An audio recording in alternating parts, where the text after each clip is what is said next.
I want to talk about this, the M1128 MGS, or mobile gun system. It was crewed by 19 Kilo tank crewmen. This is a 25th Infantry Division mobile gun system in South Korea. We traveled over there for Full Eagle in 2012. This is, I think it's 127, so there's 127, 121, and then us MGS guys from 114.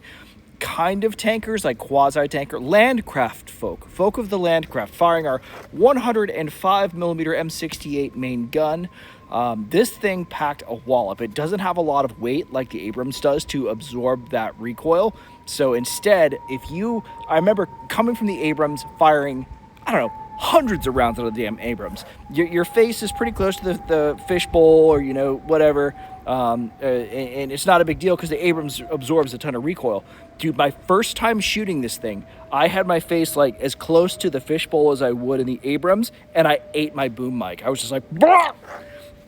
That was nuts. We had an LT hit himself in the face with the commander's display unit, and he was like bleeding, and he like freaked out, and there's an emergency egress lockout, and so he hits this lockout, and he's like screaming and swimming around in there. He's like, get me out of here. He's got like blood all over his face, and we're like, sir, you gotta hit the lockout. And like they're trying to get to him from the gunner's side because it's separated in there, and it was a freaking mess. We finally got his ass out, and he was all like, I'm a mess, I'm such a disgrace. He was like, we were all laughing at him.